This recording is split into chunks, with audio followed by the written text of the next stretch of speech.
In 1823, the sun blazed over the wild, untamed land of Florida.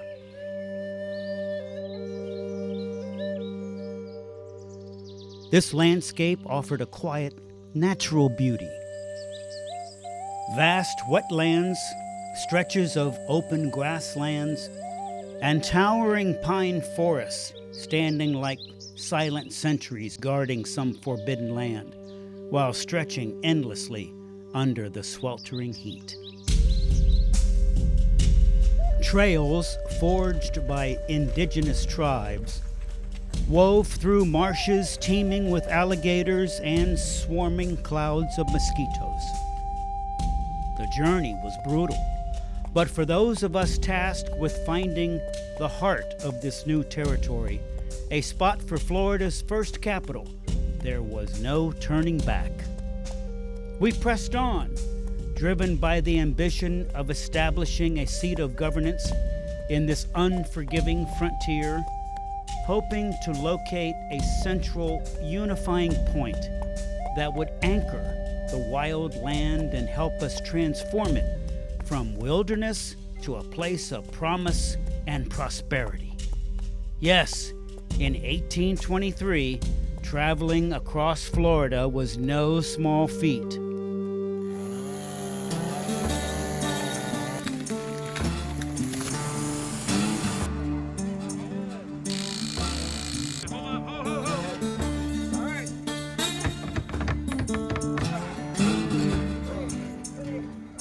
We're building something special here in Tallahassee, a project that allows us to celebrate the past, the present, and the future. We are the state capital, and we've been the capital of the territory of La Florida for 200 years. This is why Tallahassee exists. In the summer of 1824, they built the first Florida capitol here in Tallahassee. It was a log cabin. We have no real description of it, but we know it was enough to house about 15, 16 people. So today, there's a tradition of building a replica, the first log cabin. It was built in 1924 during the Bicentennial, and then it was built in 1974, again, another replica of the capitol as well. I'm making history. I'm being able to work with my peers and being able to learn new material and how to work on things that I wasn't able to do before. You're talking about 300 pounds plus, going 11 feet in the air. I thought the roof trusses were gonna go a lot simpler than they did. I could just picture all the fourth graders coming in here doing school field trips and just being excited about history. It's one thing to read about something in a book. It's another thing to see a visual reminder, which is this capitol. I mean, that's living history. Building this replica of the original first Florida capitol has been a project that the community could wrap their arms around. It's a proud day in Tallahassee.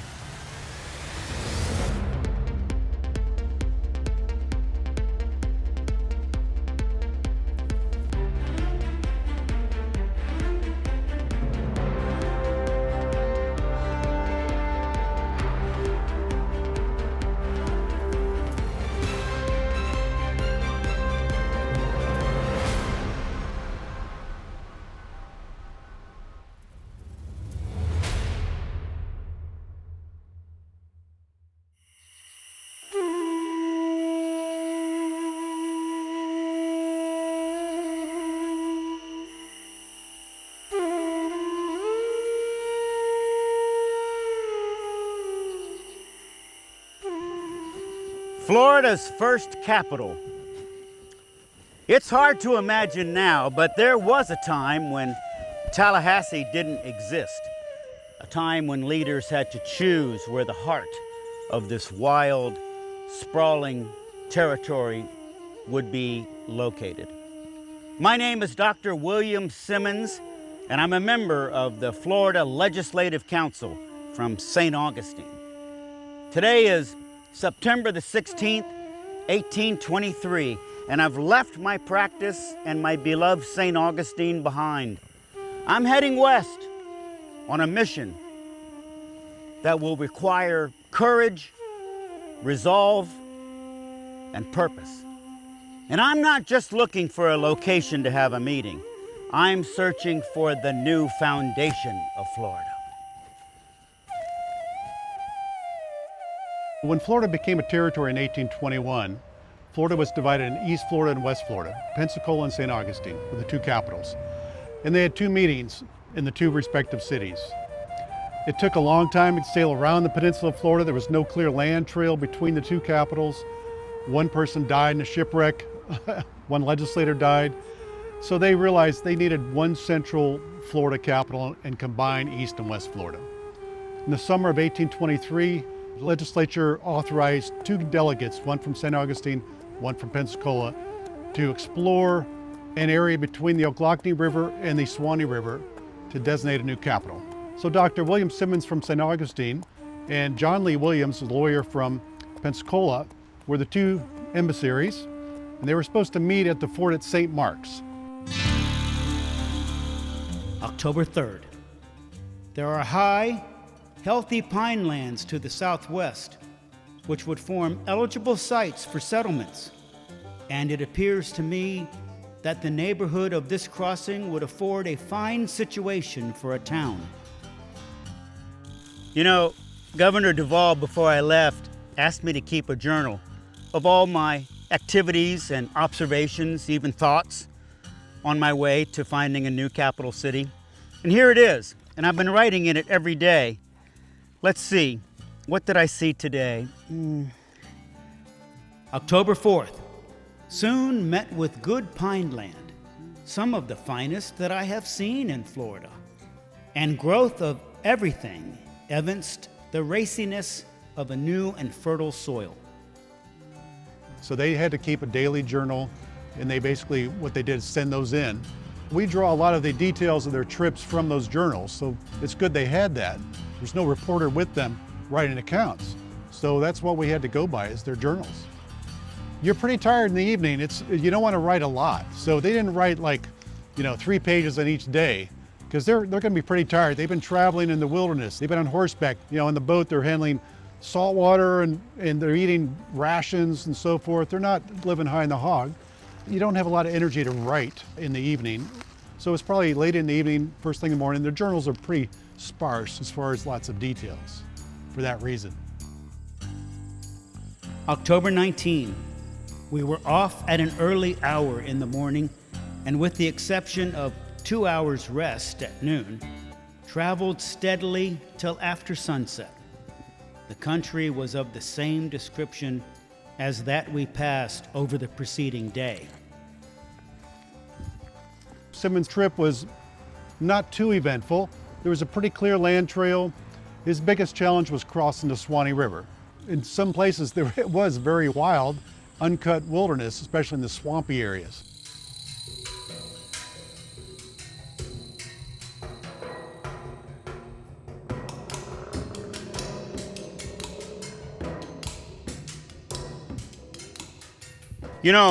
When I first took this job, this assignment from Governor Duvall, I was pretty enthusiastic, trying to help him. I'm a big supporter of his, But this is not what I signed up for. This trip is much longer. I've got to get back to St. Augustine. The other commissioner hasn't shown up yet. We have to find a capital. We have to designate a capital city. We got to make this work. Got to make it work.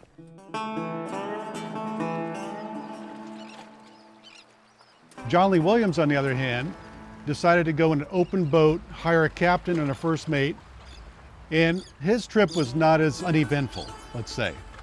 They left Pensacola, even though it had been his port for 200 years, there's maps, but they had no map. I assume the captain just said, "What's the problem? We're just going to follow the coast." So they started going along the coast at a pretty slow pace, and they got to St. Joe Bay, and they thought that was Apalachicola Bay. The problem with St. Joe Bay is it doesn't have an outlet. That took 2 days just to go around the whole bay, then back out again. When they finally got into Apalachicola Bay, a big storm hit, and they got shipwrecked on St. George Island for a couple days. Had to wait for the storm to pass, had to bail out the boat, and the captain said, "We're running low on food. It's time to turn around and go back to Pensacola." John Lee Williams said, "No way, I'm assigned, I got to do my job." He jumped out of the boat, waded to shore, decide to walk to St. Mark's. And he gets to Ochlockonee Bay, it's 2 miles wide, and he has no boat. So he explores upriver, thinking the river might narrow down and have a crossing. It's not true. He gets into tidal marshes and tidal creeks, comes back down, takes 2 or 3 days. He makes a raft out of driftwood and paddles his way across, sinking the whole way, and makes it across to the other side, exhausted. And the boat shows up and decides to pick him up. I guess the captain didn't want him to die on his watch. He would have looked pretty bad explaining that to the governor, which is Governor Duvall. So they make it to St. Mark's finally. Dr. Simmons had already arrived 2 weeks before that. And he was on a local plantation just waiting for this guy to arrive. I thought I knew what it meant to be tested, but this journey to find Florida's capital has been much more grueling than I ever imagined. Every turn, every mile feels like I'm fighting not just the land, but my own patience. But as I was later able to find out, Commissioner Williams had an even more difficult time than me. But this mission, this purpose, it calls to me more than anything ever has. Dr. Simmons is very impatient and wants to return to St. Augustine. So more likely, Dr. Simmons said, "Where the hell have you been?" Because it's been 2 weeks. Today, if you're 15 minutes late, your cell phone's ringing, "Where are you?" You know, imagine 2 weeks late, you have no idea where this guy is. So John Lee Williams has to rest for a day, he's famished. Finally, the next day, he decides to find Dr. Simmons.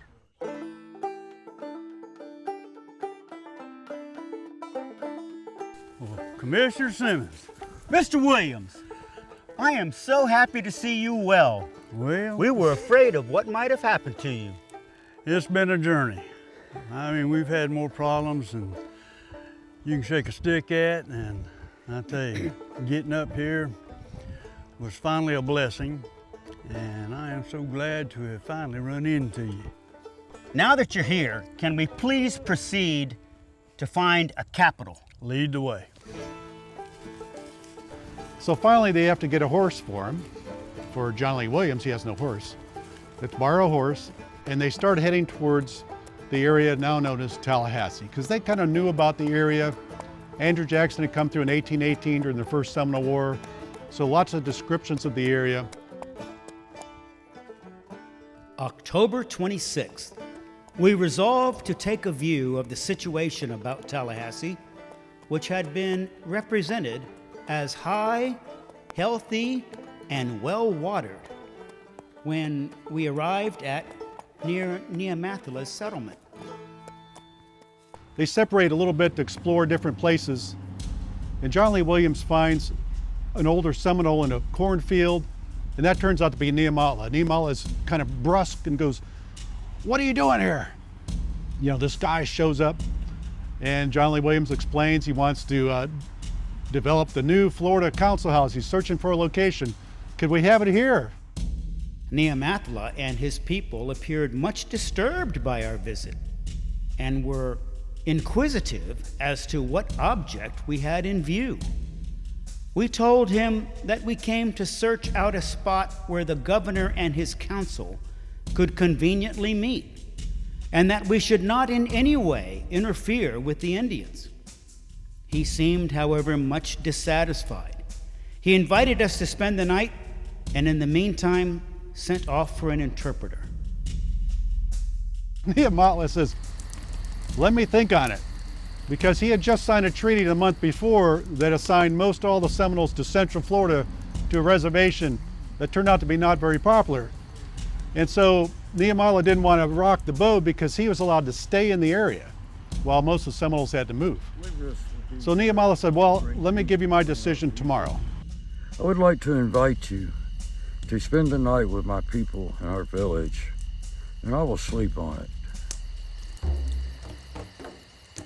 They are treated to a kind of a festival almost in the village of Neamatla. Simmons had a better feel for the Native Americans. He had already written a book that covered lots of the Native Americans. He was very sympathetic to the Seminole Indians. He believed that they went to war mostly out of defense. They weren't attacking people unless they got provoked. That was kind of an unpopular opinion at that time.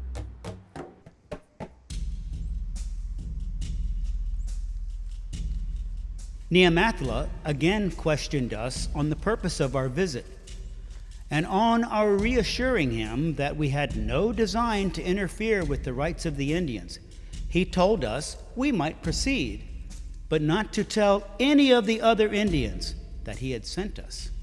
He had an observation that there's going to be trouble with the Seminoles once the capital was here, the ones that were living here, and it didn't take long for Neamathla to be pushed out and for the Seminoles in this area to be pushed out of the area just within months of all the settlers moving in. So the two lifestyles are pretty incompatible, and so it wasn't a surprise that there would be conflict and that Duval would eventually push out Neamathla. So in the meantime, the two decided to go ask another chief a few miles away, Chief Chifixico. He was not quite as open to the idea.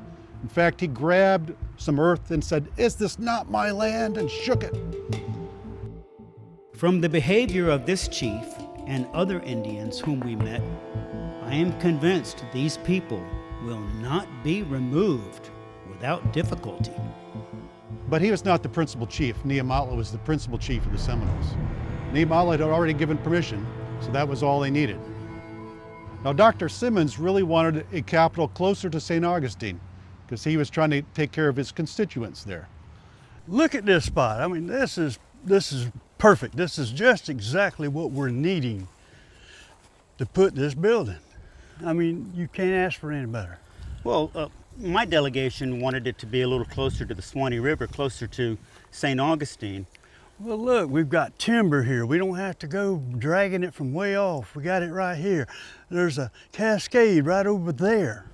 I mean, what could we ask for? It is easy to find. All right. Yep, I can agree to that. I'm all for it. I don't think we can find anything any better. Yes, sir. We'll send a dispatch to Governor Duval, and we'll say, we have chosen the Red Hills of Appalachia. They are high, they are healthy, and well watered. We can agree on that. I agree. October 31st, the stream which falls into this gulf over a bank 20 or 30 feet in height is sufficiently large to turn an overshot mill. The seat of government is fixed about a half a mile north-northwest of this spot. And on March 4th, 1824, Tallahassee was designated as the first Florida capital.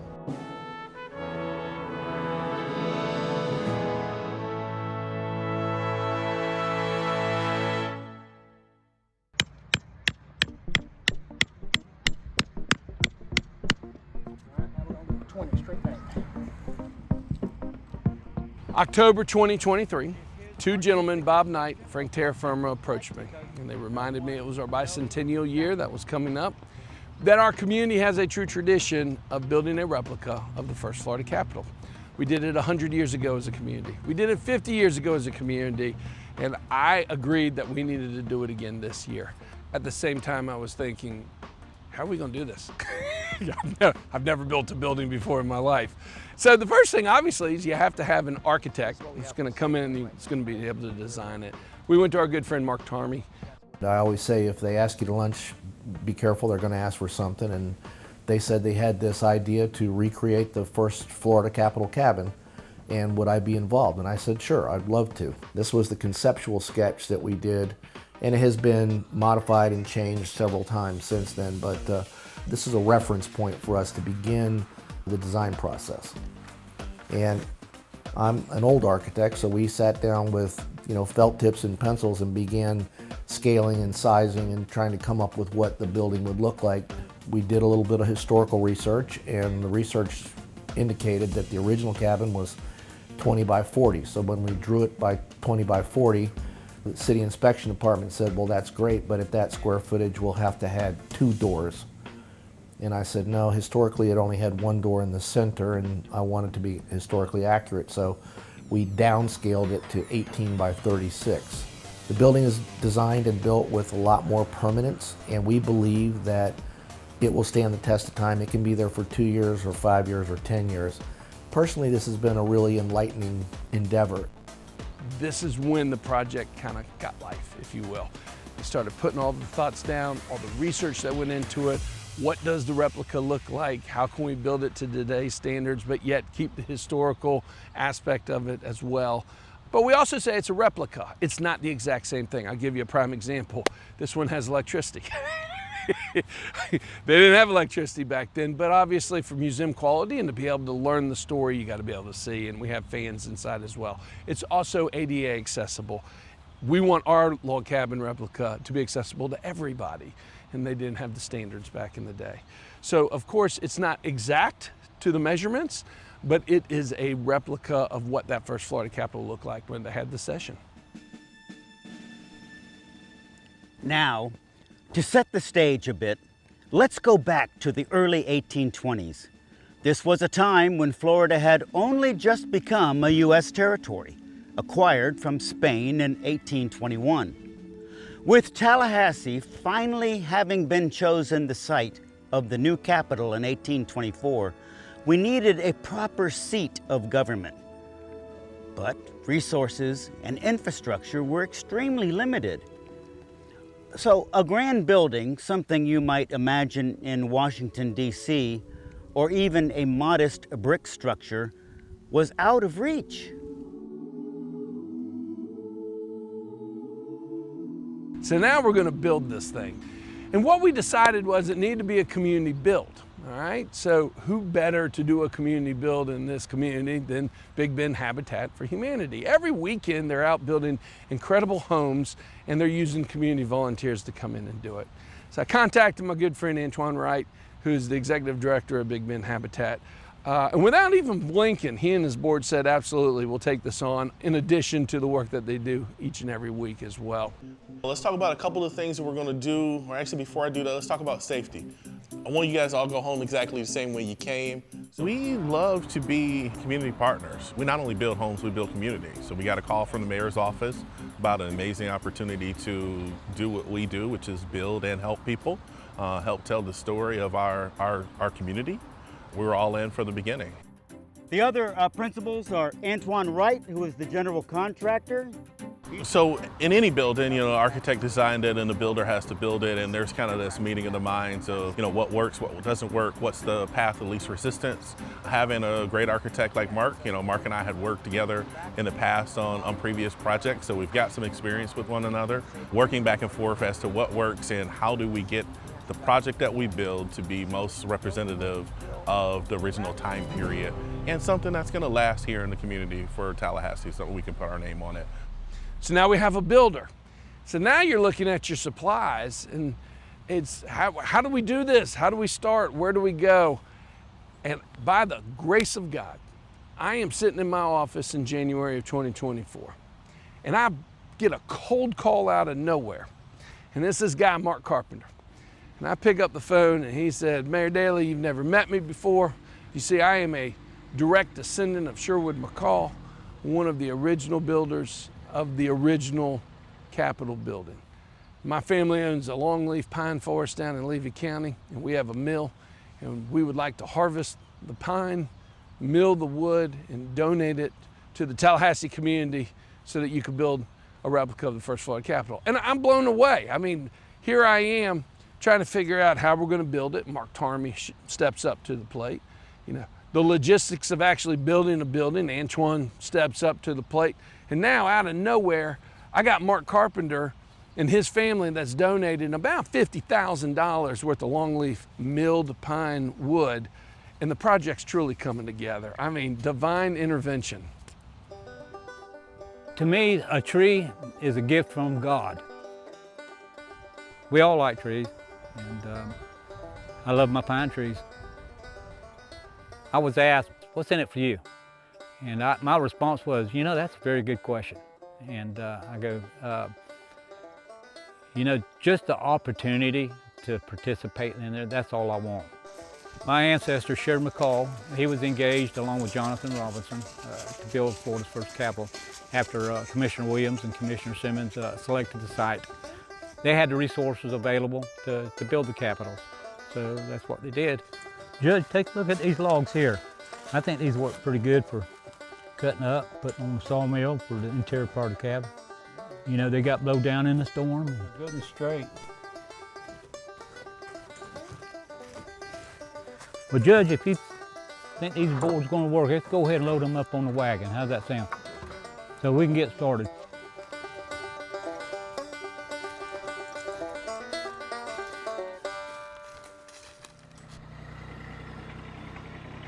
I knew what I needed to cut.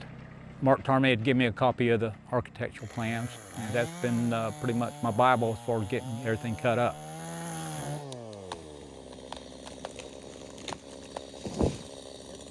It's not just going out and start cutting trees down. I love this land. I used all the best management practices that I could. Every single tree that I cut on this project was for the benefit of the forest. I would spend an entire day out here selecting which trees to cut down, and I may spend an entire day cutting trees, getting them to the mill without doing any sawing, and, you know, crank up the sawmill the next morning. This is a LT15. It's Wood-Miser's most popular mill. It's the best sawmill that you can buy without spending a lot of money.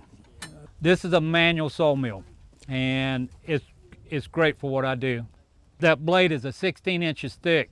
So if you set the scale at 1 inch, when you cut it, you're gonna have a 15/16 board. I've learned the mill, learned a little bit about myself on how to operate it, all the math involved. But anyway, let's get a log on the mill. This log's about 8 inches on that end, maybe about 9 or 10 on that end. So the center of that log is offset like this. So what I do is raise the log up to get the center of that tree level. Slide it right up under the bump when I lift it up. The center of this log is pretty much level now. And not only it creates straighter board, you have a lot less waste.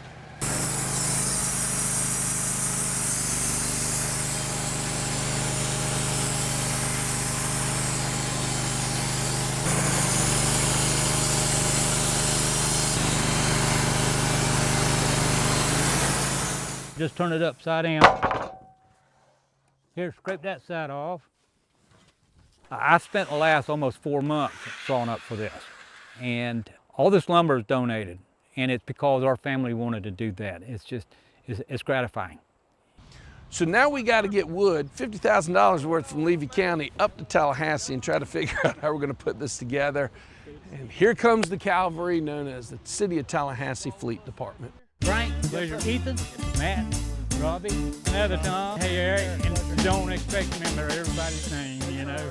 Those incredible men went down with me and a couple of volunteers with a couple of flatbed trucks, literally driving them into the middle of the woods of this longleaf pine forest, rolled up our sleeves and spent the entire afternoon loading all this pine onto the flatbed trucks and bringing them back to Tallahassee. Well, you know, I've just spent 4 months sawing all that lumber up and had my hands on every single board, and I just saw 4 months of work go out that gate, and it was a good feeling, you know, because I really like the idea of where it's going. It's a good thing.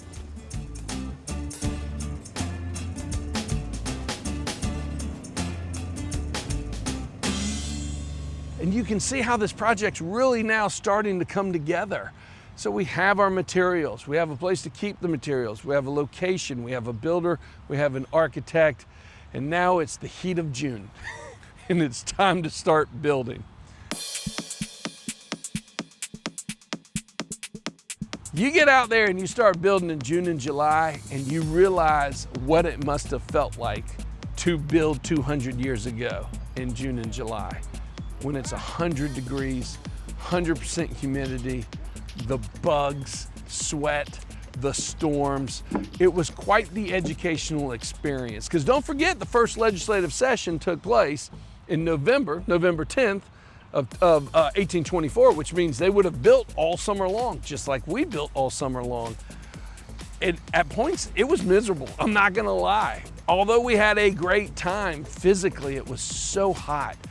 And hats off to all the volunteers that came out. Thank you for everyone for being here. So this is something super exciting, very historical. As you all know, we're building an interpretation, a rendition of the very first Capitol. So this is our bicentennial year for the City of Tallahassee and for Leon County. So the amazing thing we do at Habitat is we take anybody that comes to us, and we teach them how to build safely, but also impactfully. So at the end of the day, anybody can come, no matter what your ability or disability is, and participate in what we're doing. I like to tell people that, you could bring your grandmother out and we can effectively teach her how to raise a wall or a roof. We're gonna teach you how to be safe on the construction site. We've got everything you need to make sure you protect yourselves. We got safety glasses, gloves, and we have a hydration station. One of the biggest things today is gonna be 100 degrees. I don't care if you were pro football player, Hall of Fame back in the day. This is not back in the day. You can't do it anymore. We make sure that everybody knows that they are a safety officer on this job site, and at any point, if anything looks weird or strange, they have the ability to stop it. We are all looking out for ourselves, but we're all looking out for each other. Make sure that we can build a beautiful cabin, but also make sure that all of the beautiful people that come out with us stay safe and go home the same way they came. There was one time that I cut my finger and I had to get a Band-Aid, but I'd rather it be me than anybody else, so.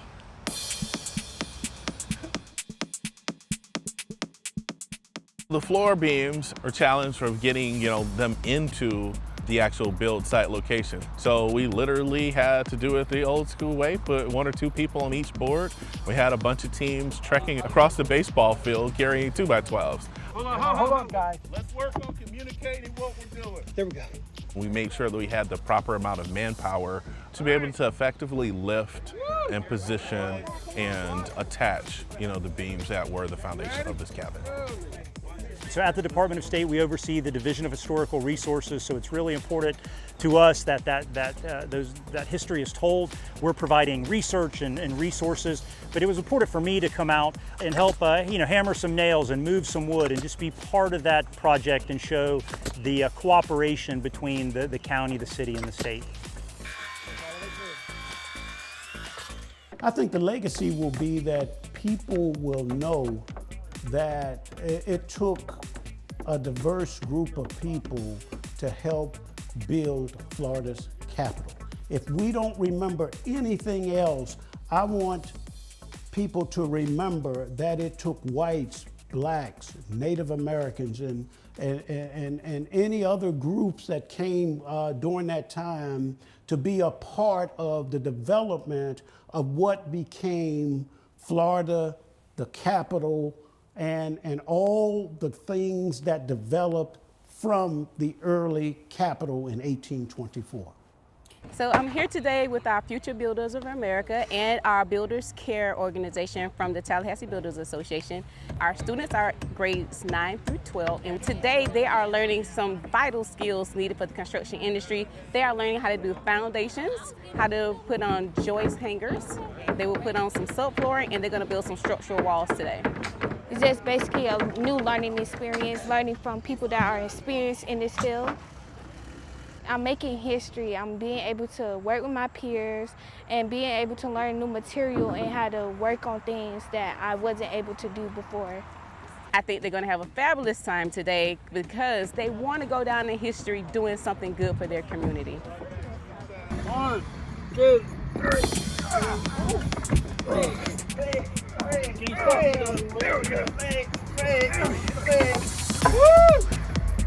Raising the first wall is always a big milestone in any building. There's always the concern of, does it fit? Is it right? How's it gonna look? And to be completely honest on this build, the side walls on this thing are 11 feet tall, and they are made out of pressure treated 2x6. So they are not only extremely tall, but they're extremely heavy. So it took many, many hands to jump on this thing to kind of wrestle the beast up, get it safely put in place. But it is the best feeling when you see that first wall go up. It kind of becomes real. It's almost like, when you see the last truss go up. It is a major milestone in any building. So that first wall raising was a super cool moment. And I think it was also the first time that anybody got an idea of the size and scale that the project was going to be. So it was super fun. After we put all the walls up, the plywood sheathing holds it all together. It's the skin, and it's also the thing that keeps the cabin from racking and twisting. It truly holds it together. It is the major force in, kind of the hurricane resistance of it. So building that diaphragm on the exterior, super important, but it also gives you like the box, the perimeter of what the outside dimensions of the actual cabin look like. The Tyvek wrap keeps all the moisture out in our great humid climate, but seals the building in, and it's like our #1 weather barrier to keep the water out of the building. The only piece of equipment they had was the larger one, and there was a very nimble dance to avoid all of the hazards between light poles, directional signs, bushes, trees. It was what was required to move some of the larger items from our storage area down to this area, effectively and efficiently. Only requirement is that I not mess it up. So the whole time I'm thinking, don't mess up, don't mess up, don't mess up. I got one memory in particular. It was probably the hardest day of the build. When we had to lift the roof trusses inside up, and we did it by hand. We didn't have a crane. I would have to probably 100% agree with the mayor on that one. I thought the roof trusses were gonna go a lot simpler than they did. First of all, you can look at the height, and the ceilings are taller than normal ceilings, right? Which means we had scaffolding and we had everything inside, and then just a ton of volunteers literally lifting it. I mean, these trusses had to have been 500, 400 pounds each, and there's about 9 or 10 of them inside. I can't remember. In reality, what happened, there was a 2-week period where every day we came out, we were able to, in 4 hours worth of work, erect 1 truss. And it was the most defeating and frustrating thing at the end of the day to go, we only got 1 up today. I thought we were gonna get the rest. But I revamped the plan, and tomorrow's gonna be better. And then the next day, come out and get 1 more truss because something different went wrong.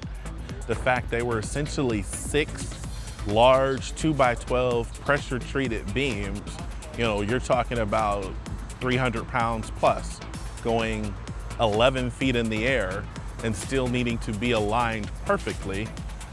It was a little bit of a feat. In my mind, my schedule, it was gonna be 1 day. But we figured it out. Probably a little longer than we wanted to, but we got it done. I think the porch is one of the most important pieces of the cabin, only because it's the first thing that you see. The other thing that we wanted to do is make sure that when you were walking up to this building, that porch was even with the existing sidewalk so that we can create an ADA pathway so that anybody can visit this building no matter what their ability or disability. So the porch, I think, pops. It had some great columns that were milled by Mr. Carpenter down in Levy County. We finished it out with the same kind of matching lumber that we put on the inside. And I think it's one of the key components of the cabin. It's really one of my favorites.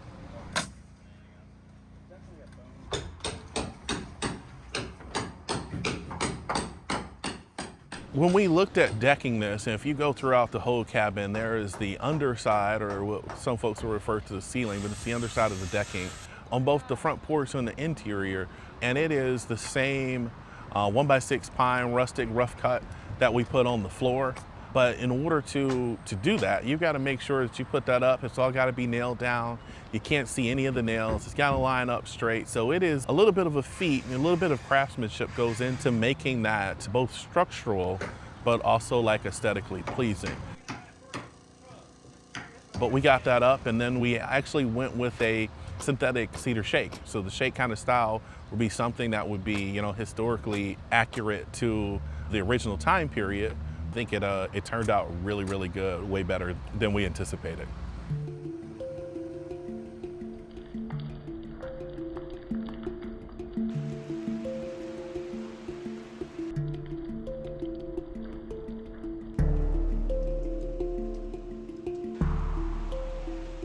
So this is Florida, and we're building in the summertime, so we had a ton of rain delays. And as we got toward the end, we actually had some hurricane delays as well. People always joke and say, you can set your stopwatch by, it raining at 3 o'clock every day. So In our build process, what we had done is we decided to start building at 5:30 till 8:30 at night because the site lent itself to be shaded during that time period. And if we got up at 6, 7 o'clock and started, it was full sun as soon as the sun came up. The rain delays pushed us back a couple times, but we were able to kind of really work around those things. And after we kind of got inside, they didn't impact us too much.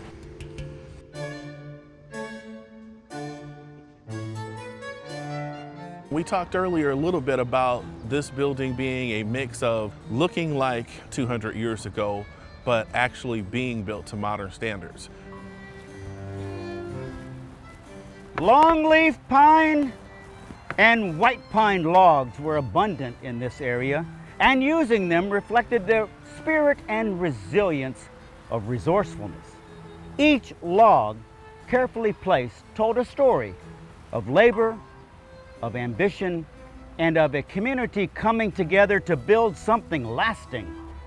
But if we'd only had modern tools.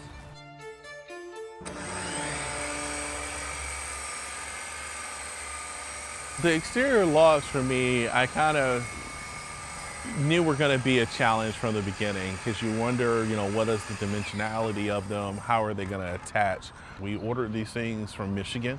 We waited on them to come for over a month and a half, and you just don't know the dimensions, how straight they're going to be, how long they're going to be. Are they going to be exactly what you have ordered and spec'd? And when I tell you the material that we received was perfect. It was extremely light, it was easy to work with, it was about the weight of a regular 2x12, so I can put any volunteer on, one on each end, and they can lift it up, and we were able to cut it with our regular chop saw. So it really worked out in lifting, cutting, moving. I couldn't have asked for any easier process. So you want your blade to be, your measurement to be on my side of the blade. Because if it's on the other side of the blade, it's going to be a blade width too short. We ended up cutting them to the proper dimensions. We figured out the way we were going to butt the edges and how it was going to trim out the details of it. Probably the first log was probably the most difficult because there was one that we kind of had to wedge in between the bottom edge of the rafters and above the porch. And that took a little persuasion from the sledgehammer and a couple grunts from some volunteers, but we were able to wedge that thing in its proper place. And then we attached them with, 10-inch lag bolts that went through the studs on the inside and caught the log, and it is held or bolted to the side of the building with this very large lag bolt in every stud. And everything else went up flawlessly. I think it turned out really well. It was a lot easier than some of the other more difficult parts of the project, although I thought that was going to be by far the most complicated. It ended up being the most easy. So it is here to stay permanently.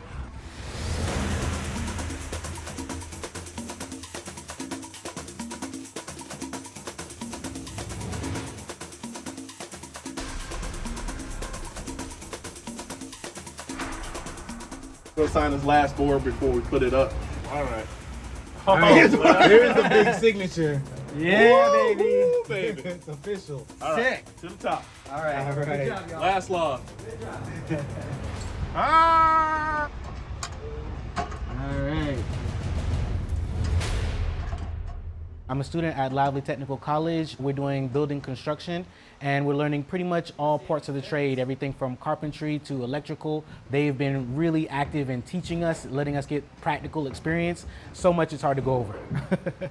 What we can do is put some 4s, some 6s, and some 8s so that we're grabbing. Antoine's a really cool guy. He's funny, but he's also really serious, and he knows what he's doing. He really kind of stays on you and makes sure that you're doing it right. Putting up wood logs and lifting them and drilling them through, oh man, that has been really cool. It's something I'll probably never get to do again. Back in 1824, when they were building this, I imagine it was a lot harder to do what they had to do than what we're doing now. We have all the tools, all the equipment. Working with Antoine, working with these other guys out here, it's been so meaningful for me. I'm very grateful. The pattern for the inside walls is, there is no pattern at all. So complete randomization for it to be really, really rustic. But it is amazing how hard it is to randomize something. Like, your brain always wants to create patterns. It always wants something to match. It always wants the number to be the same. So it is hard to fight the the itch to kind of make things line up and to randomly throw things on the wall, but that's essentially what we did. I mean, because you use what you have. You know, we've got some natural gaps that occur because the materials are specifically milled to be rustic in that way. I remember thinking in the beginning, oh my God, that crack's too big. Oh, that's crooked, we have to fix that. But when we got it all up, it looks absolutely amazing. No way. You hear this? Tom says, no way. Antoine says, all day. Dang.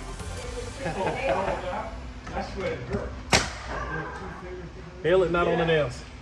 Wow. It's probably right at the script. Yeah.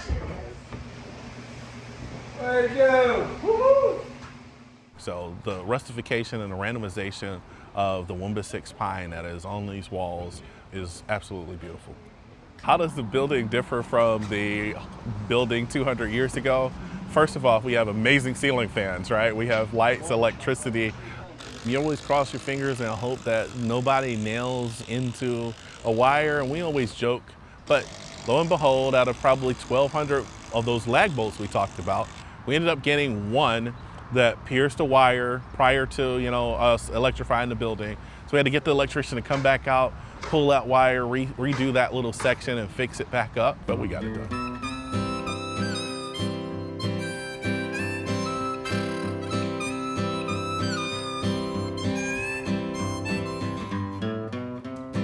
So after getting the majority of the structure built, all the logs on, the roof on, the big stuff, you know, there's the fine carpentry of like windows and doors. And for this particular build, we didn't buy, you know, windows off the shelf at Home Depot.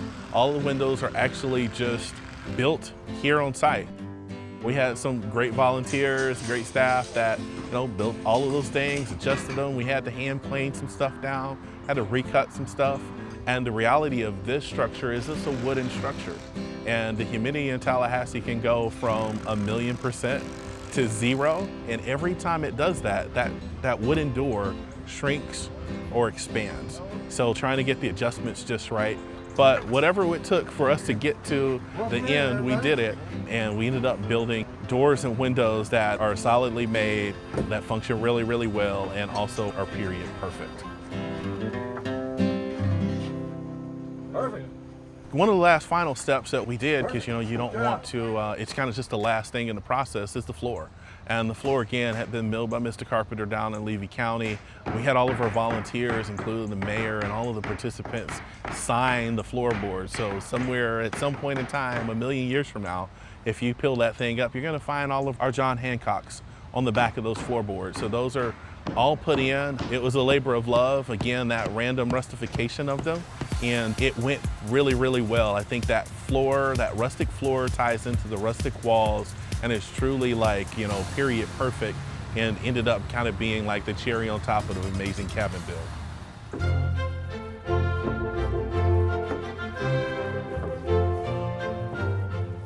And so, in 1824, this cabin officially became the capital of the Florida Territory. It stood as a beacon of democracy, a symbol of governance born from the sweat and labor of its own citizens. From these humble beginnings, Florida would grow into the vibrant state we know today.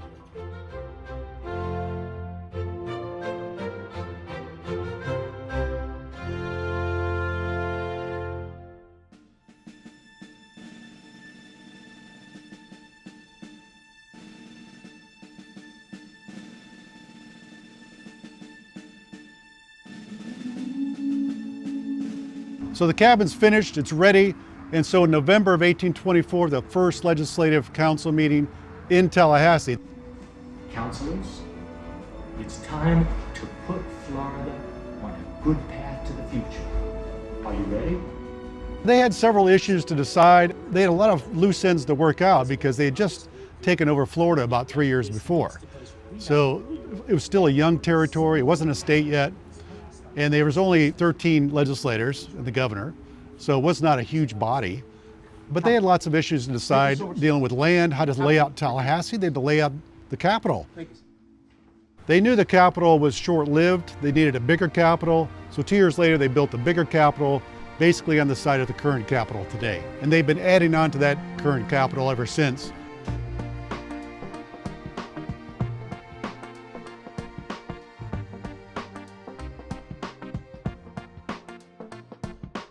And sure enough, over the course of 3 months during the heat of the summer, probably much like they did 200 years ago, we built it. Except for we did have power tools. In terms of what we came out with in the final product, I think it's true to the architect's original vision. I think it's very representative of the original First Florida Capitol. I'm extremely proud of the cabin. It's an amazing thing that both me and my family, we can walk by, whether it's a year from now, 5 years from now, and to know that I was instrumental in having that wonderful, beautiful cabin be built here in our community, celebrating our 200th anniversary. It's awesome.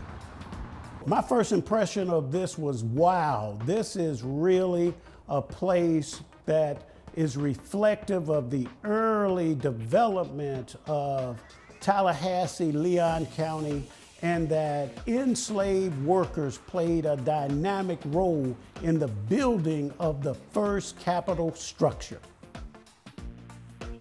There is a lot more craftsmanship in that building than I really thought we would get out of it, and I'm super proud of it. As a design element, we're very proud of it, but as a constructed element, I think it came out very well. I think they found a beautiful spot with the Cascades. It's a shame the Cascades was destroyed in the 1850s by the railroad, but the fact they found a beautiful spot with the hills, I can't think of another spot that would have been more suitable. The fact that it ties in with that incredible history of Mark Carpenter, his time with the first settlers here, is just amazing. It's been exciting to participate in something that our ancestor did years ago, and it's special, means a lot to me. And I'm just grateful that I've got that opportunity. And my whole family, they have helped on this project. What I'm really enthusiastic about is the fact that every fourth grader is going to get to visit this site. And I think they will take away something tangible of understanding this is how we all got here. This is how we arrived. And to be able to stand at that site and look at that building and then 360 degrees around it, look at where we are in 2024.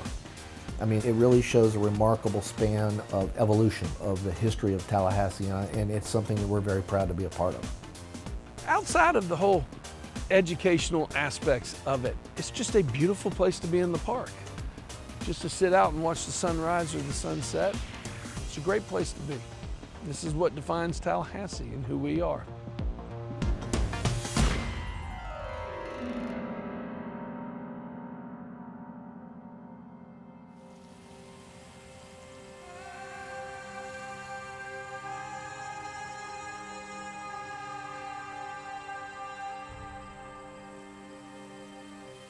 Nehemiah was, within a few months, he was getting upset with all the settlers coming in. You can picture the land clearing, the games becoming scarce. They're living off the land, they have farms, but basically they're getting intruded upon by all these people moving in. And so eventually Nehemiah becomes angry. He threatens to remove the settlers by force. Governor Duvall clamps down on it, and he deposes Nehemiah as the principal chief in a large meeting at St. Mark's. And he orders him to go to the reservation in Central Florida. Nehemiah refuses that, and he just quietly goes to Georgia and heads up a Creek village up there. Eventually he goes on the Trail of Tears several years later during the Indian removal period. So it's kind of a sad ending for him, and it didn't take long, just a few months after the settlers started coming into the Tallahassee area.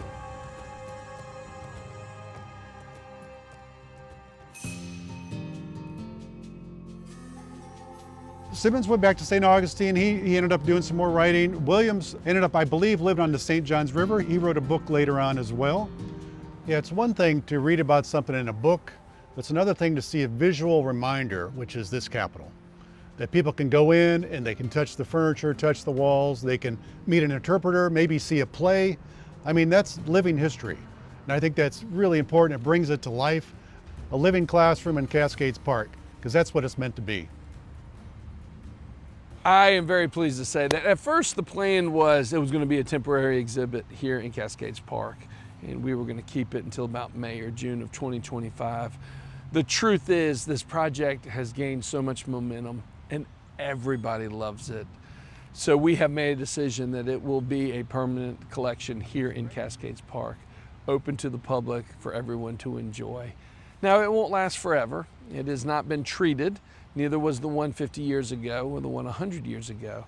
But I believe we'll get a good solid 8 to 10 years lifespan out of the first Florida Capitol, and it'll be a great addition here in Cascades Park.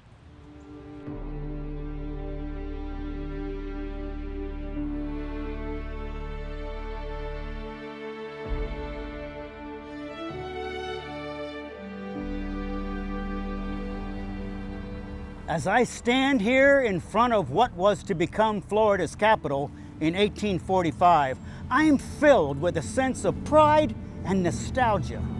This building, humble yet significant, was a beacon for a fledgling state, a place where dreams were forged and futures envisioned. We gathered here, a tapestry of diverse backgrounds, united by a common goal, to shape a new beginning for our beloved Florida. My hopes for the future of this building, that as many people enjoy it for as long as they can, and that it lasts for a very long time, and people have a good connection and learn about the history of Tallahassee. I'm real proud of this project. It's a great project. Not only has it been a ton of fun, but it has allowed this community to come together. I think we needed something that truly galvanized this community and brought us all together. And as it turns out, it was the Bicentennial, and it was this project. People really got excited. We're really proud of Tallahassee and to participate in the build of a replica of the first Florida Capitol. And now we're moving into the education phase. It's been absolutely perfect. And I reflect back on this past year where what we thought was going to be impossible to build turns into a festival of several thousand people celebrating who we are as Tallahasseans. It's been a very, very special year to be mayor. So cheers to Florida, a place where history is made and the future is bright. Together, we will continue to build, to dream, and to inspire.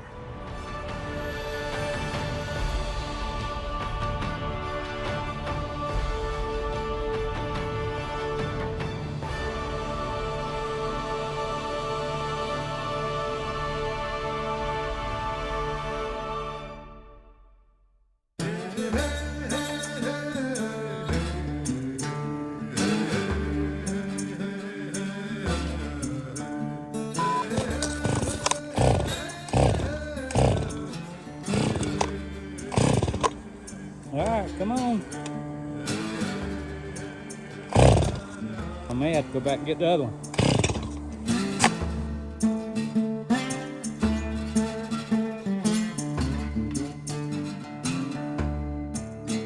This has learned how to mill wood. Make sure you get the guns. Make sure you get the guns.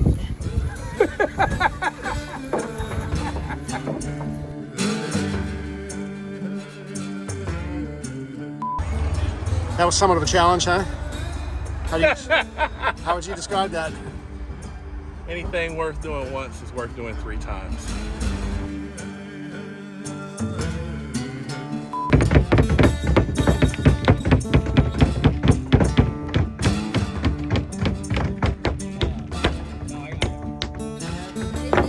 Of course, when I got the camera right here, right?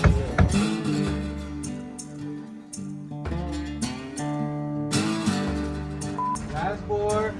Start. No, you got to say it. Last board. Was that good? I'm saying it. Oh. We did all the work.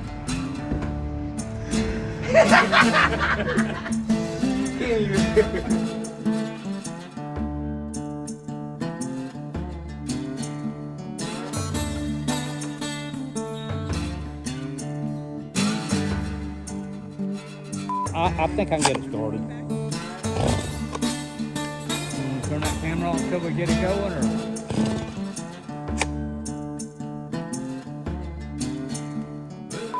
Nobody can say the mayor doesn't do the dirty work. Huh? Well, I would think so. There you go.